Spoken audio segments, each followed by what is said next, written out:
So you have your custom written training plan. You've been counting all your macros. You've researched the latest muscle building supplements. You've got your cool gym wear on, all this in place. And then what do? You go into a gym and train, quite frankly, like a wet flannel.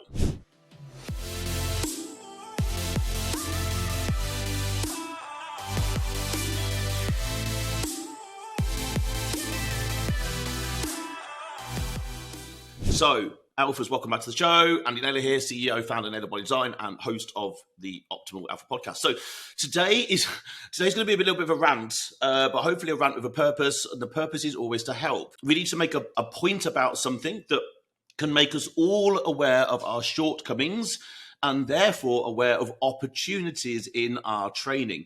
So let me start by saying very quickly here that I believe that training is the key and the catalyst to change. Training is the key and the catalyst to change. Yes, obviously diet is important, but if you desire the best physique, your ideal physique and overall outcome, then I would put it to you that you probably most likely need more muscle. And it doesn't necessarily have to be a huge amount of muscle, but more muscle is generally always good to a degree.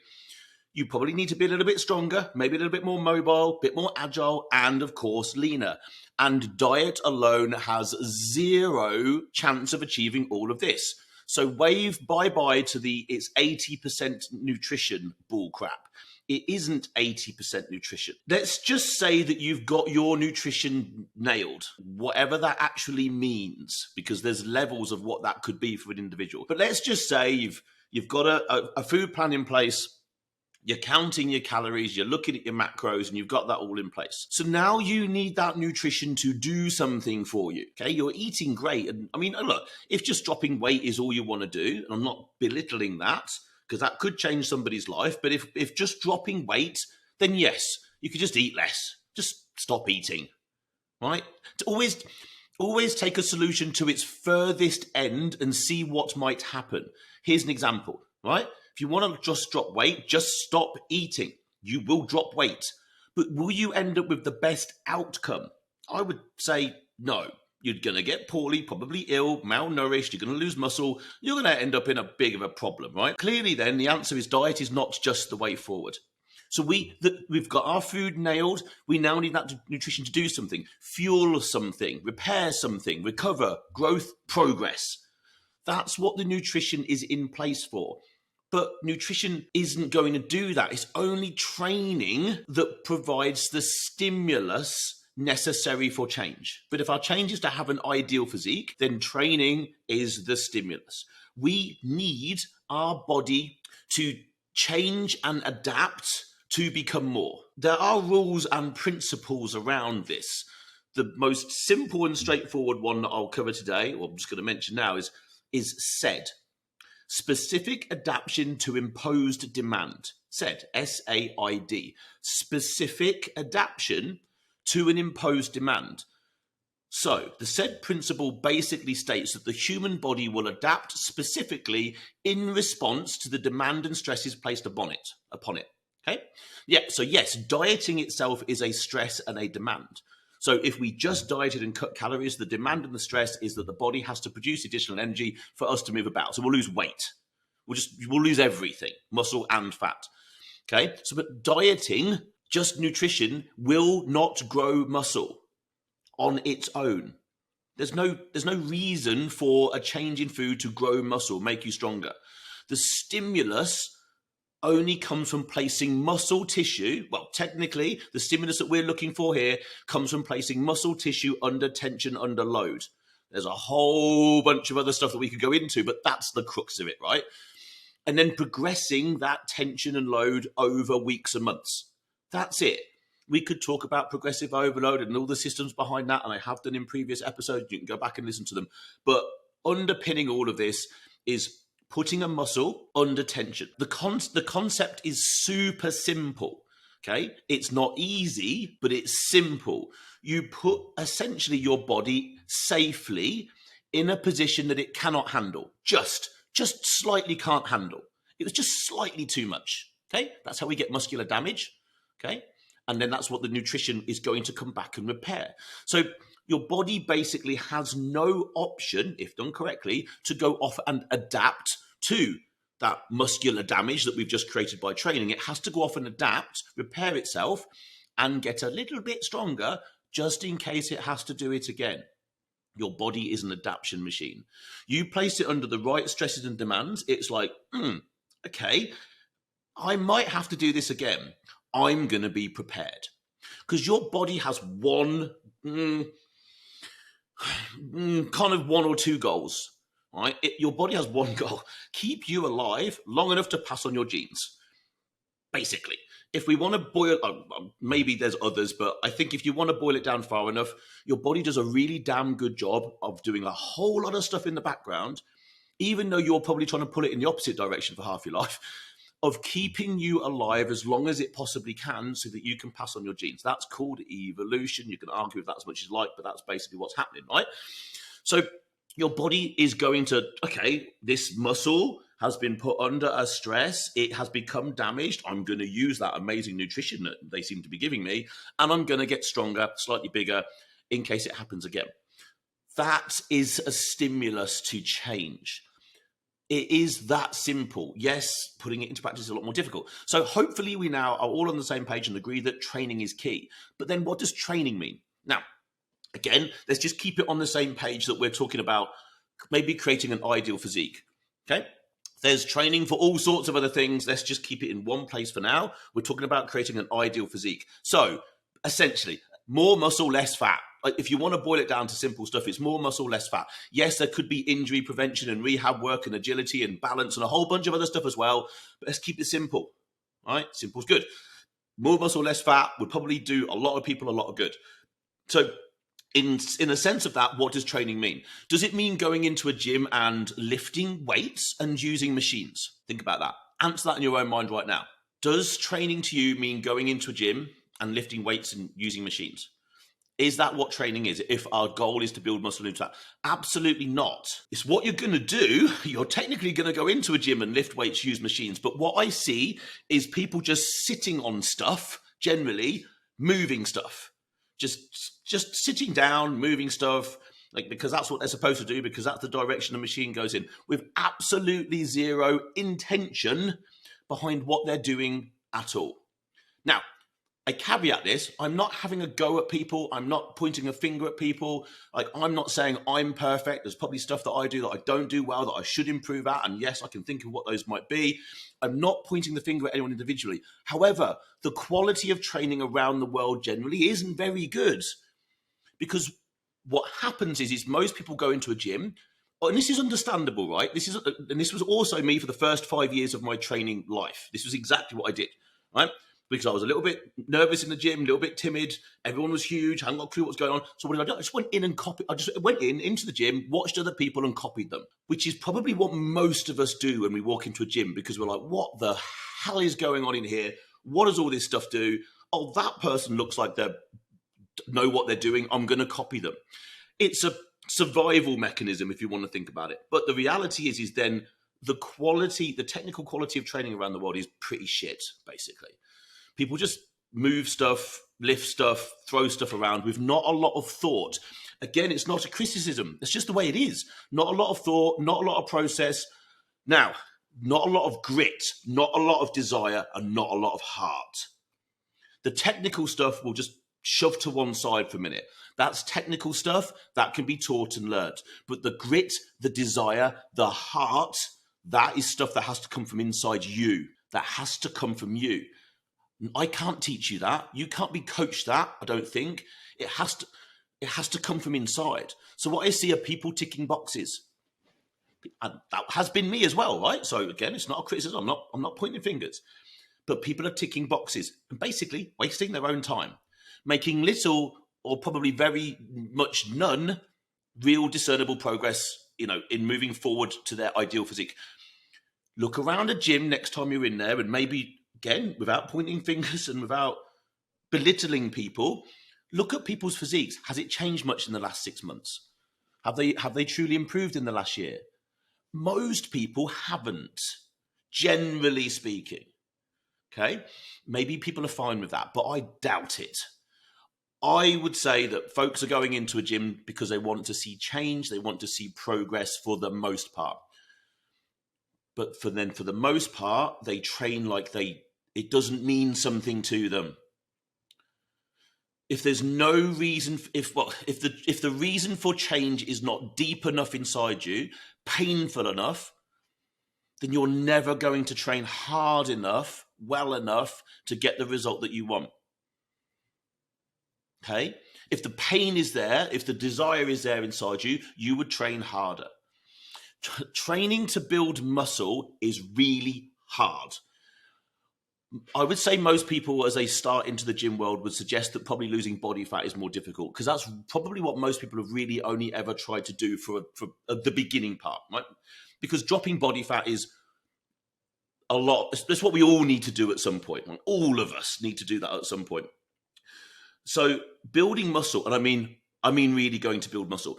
One thing that happens a lot is when people drop body fat, they think they're building muscle because their shape changes. Like, I'm building muscle and dropping fat. Nah, you're not. You're just getting leaner and shape is appearing, which is awesome. There's definitely an idea, when you're getting down to a certain level of body fat, you lose 10 pounds of weight, fat, you look 10 pounds bigger because shape and definition and cuts and grooves and things appear. You're not probably building muscle. You're just changing shape, and that's awesome. Ain't nothing wrong with that. But building actual new muscle tissue is really bloody hard, especially if you've been training a while. If you've been training a few years, it just gets tougher and tougher and tougher. Right? You're getting diminishing returns on the effort that you're putting in. Okay, it's gonna take far more than you realize to put on any real amount of muscle tissue. You need to force your body into change. And I mean force it, right? Because your body wants to stay exactly where it is. It's called homeostasis. Your body basically is probably very happy where it is, right? It's happy because it's able right now to keep you alive, to pass on your genes in a very easy way. It doesn't have to do a lot, right? It's not having to conserve energy. It's not having to build tissue. It's just happy. So if you want a better physique and you want your ideal physique, you've damn well got to force it. You've got to send a signal to your body that is so loud and clear that it gets the message. You give it no choice. And training like a wet flannel isn't going to cut it at all. At all. Alphas, I interrupt this show with a simple message. This show is here to benefit you and your progression to the best version of yourself. But not only just you, it's also here to benefit the people around you, your loved ones, your friends, other alphas in your vicinity. So why not do a really cool thing today? Something that I would thank you for, and maybe someone else would. Share this podcast with at least one other alpha out there who you know would benefit from it. Why not share the information, share the ability for someone else to grow? I'm sure they would thank you. I 100% would absolutely thank you. This podcast only grows by our listeners, our followers doing amazing things like giving us 5-star reviews, downloading podcasts, subscribing, and then, of course, sharing it with other people. I thank you from the bottom of my heart. Share it with one person, and, of course, drop us a 5-star review, download the podcast, and, of course, subscribe. And now back to the show. So I think I see, sadly, I watch people in gyms all around the place, and I think the vast majority just simply don't push themselves anywhere close to their potential in terms of what they could potentially do in the gym. Now, that could be because they're learning a movement. That makes sense. If I do something for the first time, or even for the first few times, I'm not actually trying to find my potential at that point. I'm trying to learn the movement, trying to learn the skill, trying to get used to how that feels, and even different types of chest press. A chest press is a chest press, but they're all different angles. Some converge, some don't. Some have different paths. Some load in different ways. They get heavier as you get closer to you and heavier when you get away. They're like a leg press. They can all feel very different. And if you go in and just try and find your potential, you're probably going to hurt yourself if you're reasonably strong. So that's a caveat there. But for the most part, people are not touching the edge of their potential. The moment what I see, and the reason for this is I was watching this morning in a gym.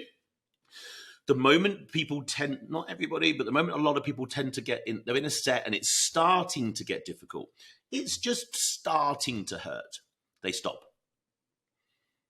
It's just started to get difficult, and you can see it. You can, I can, you, if somebody is training and they are training flat out, you will see it in their face. You will see it in their face, and you'll be able to see it in the way that their body reacts and the speed of the rep and what they're doing and how they're, you can see it. It's like you would be able to see if someone was walking and not struggling breathing, and or if they were sprinting. Okay, one's going faster than the other, but you'd be able to tell at the end of, say, someone walks 100 meters and someone sprints it. You'd know which one was putting the effort in and which one wasn't. Like, you just see it. It's physical. It's there. So what I see is the moment it starts to get difficult, it starts to hurt, they stop. They think that's enough. They think that's their potential. That is when things are only just starting to work. All of the reps that you've done just to the point where it starts to get difficult are just to get you to the bit that works. And then you've got what we would call like effective reps. Effective reps are from a point, there's a technical way of probably working this out, but essentially effective reps are the ones that are actually causing change. Are they rep 1, 2, 3, and 4? Probably bloody not. They're rep they're the last 4 right at the very end, right to the point where you come to a grinding halt. They're the only ones that have the ability to be the catalyst for change. And what do most people do? Stop just before that happens. Think about it. Like, you can see it, and you will. I've done it. I know that I've done it. And we've all done it. The goal is to be conscious of doing it and not. Okay, stopping at the point where things start to get difficult. It's madness, because you've just kind of done the beginning part of the journey in a set just to get to the point where things are going to change. It's like, oh, this is getting a little bit difficult. This is getting a little bit painful. That's probably where I'm supposed to stop. It's madness. When your body sends out a signal to stop, and I'm not talking about pain, like bad pain, like, I don't know, an injury or something bad. When your body sends out a signal to stop, like, oh, please stop, this is difficult, that is when you need to dig in. That's the only time it actually starts to count. You need to focus on form, of course, because when it starts to get difficult is when you're vulnerable. So you should have form nailed. Like, we're taking that as a given, right? And then you dig out the reps and you go after failure. Not saying you go after failure on every set. We can talk about that another day. But if you have no clue where failure, muscular failure, so we have 2 types of failure. Task failure, in other words, I don't know, you can't grip the bar anymore or you lose form, right? So that's not good. We would stop at that point. Muscular failure is when you cannot contract your muscle against a given load anymore, okay, with perfect form. That's muscular failure. It's miles down the road from where most people stop. Miles, okay? And if for all the movements you do, if you don't know where that muscular failure is, then you do not know where your limits are and your boundaries. You don't know where that edge is. You don't know how far out that is. And it's a lot further than you think. So if you don't know where those limits and boundaries are, how can you push to them? You can't. So why would your body change? It won't. So what you've got to do is you've got to have more desire, more hunger.